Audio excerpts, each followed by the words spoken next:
भाजपा ने योगी आदित्यनाथ को उनके सबसे मजबूत किले गोरखपुर से उतारकर पूर्वांचल में अपने ब्रह्मास्त्र का इस्तेमाल किया है। योगी के यहां से चुनाव लड़ने से पूर्वांचल की करीब 163 सीटों पर सीधा असर दिख रहा है और साथ ही बाबा का बुलडोजर भी असर दिखा रहा है।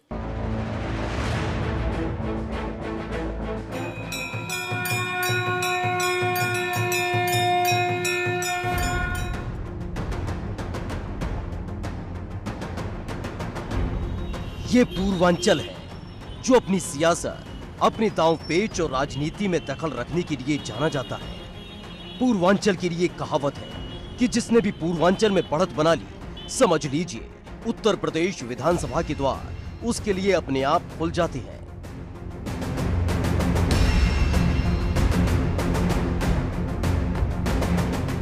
बाईस के रण में 5 चरणों के चुनाव हो चुके हैं और पश्चिम से होते हुए पूर्वांचल में चुनावी प्रक्रिया दाखिल हो चुकी है, जहां आखिरी 2 चरणों में वोटिंग होनी है और ये 2 चरण 22 के रण में अहम भूमिका निभाते हैं। यही वजह रही है कि चाहे पार्टी कोई भी हो, उनकी रणनीति कोई भी हो, लेकिन उसका सार एक ही नजर आया, पूर्वांचल में अपनी पार्टी का झंडा फहराया जाए।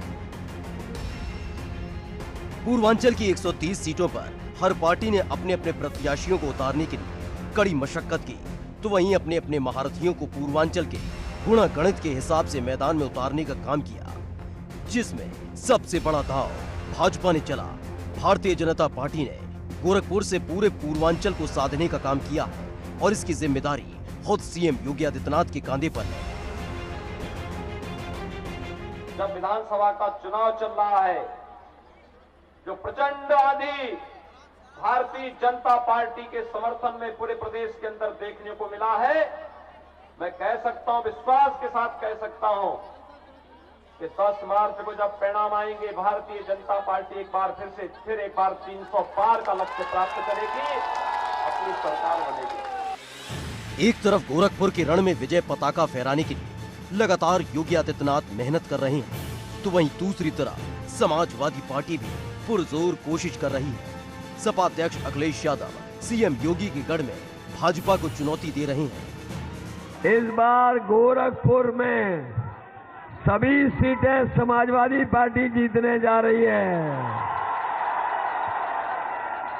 और ये जो बाबा मुख्यमंत्री जी ने गोरख धंधा चला रखा था, इस बार गोरखपुर के लोग ही उस गोरख धंधे को बंद करने का काम करेंगे। लेकिन लड़ाई सिर्फ भाजपा और सपा के बीच की नहीं रह गई है। गोरखपुर के रास्ते पूर्वांचल को साधने के लिए बसपा भी मैदान में कूद पड़ी है। ऐसे में बसपा सुप्रीमो मायावती जब गोरखपुर पहुंची तो भाजपा को निशाने पर रखा। धर्म के नाम पर हमेशा यहाँ तनाव व नफरत आदि का वातावरण ही बना रहा है।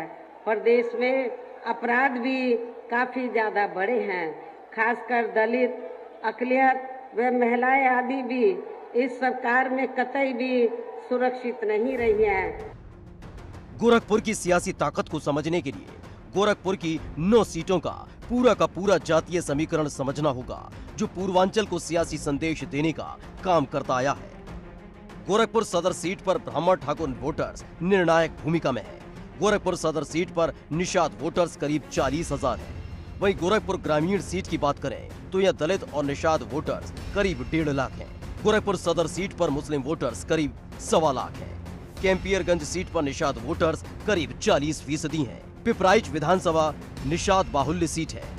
पिपराई सीट पर निषाद वोटर्स करीब 90,000। सहजनवा विधानसभा ब्राह्मण बाहुल्य सीट मानी जाती है। सहजनवा सीट पर अगर निषाद वोटर्स की बात करें तो करीब 90,000 है। हजनी विधानसभा दलित बाहुल्य सीट मानी जाती है। वहीं चौरी चौरा विधानसभा SC/ST बाहुल्य सीट है। बांसगांव विधानसभा SC/ST बाहुल्य सीट है। चिल्लूपार सीट पर ब्राह्मण वोटर्स निर्णायक है। ये वो जातीय समीकरण है जो कई राजनीतिक दलों को ऊर्जा देता है, लेकिन गोरखपुर के रण को समझने के लिए गोरखपुर के 2017 के परिणाम को समझना भी जरूरी हो जाता है। भाजपा का मजबूत गढ़ रहा गोरखपुर। 2017 में गोरखपुर की 8 सीटों पर भाजपा ने कब्जा किया। वहीं 2017 में चिल्लूपार सीट पर बसपा का कब्जा रहा। ये सिर्फ आंकड़ा भर नहीं है, बल्कि ये वो सियासी ताकत है जो विधानसभा के दरवाजे खोलती है और इसलिए भाजपा ने गोरखपुर शहर सीट से सीएम योगी आदित्यनाथ को मैदान में उतारा है। पूर्वांचल के रण में भाजपा कितनी मजबूत है, ये समझने के लिए एक आंकड़ा और दिखाते हैं। दरअसल 1989 और 1991 में हिंदू महासभा के महंत अवैधनाथ सांसद बने थे।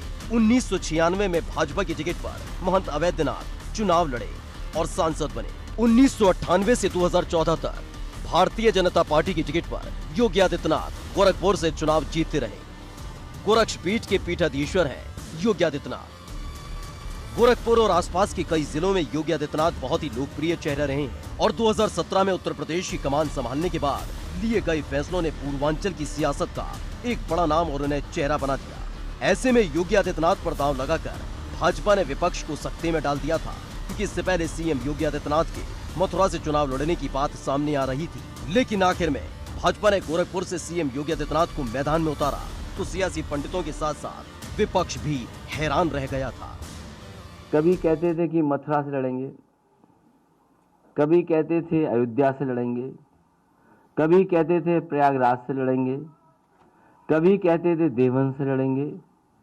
मुझे खुशी है इस बात की कि भारतीय जनता पार्टी ने पहले ही उन्हें अपने घर भेज दिया। अब मुझे लगता है कि गोरखपुर में ही उन्हें रहना पड़ेगा। अब गोरखपुर से वापस आने की उन्हें जरूरत नहीं है। उनको बहुत बहुत बधाई।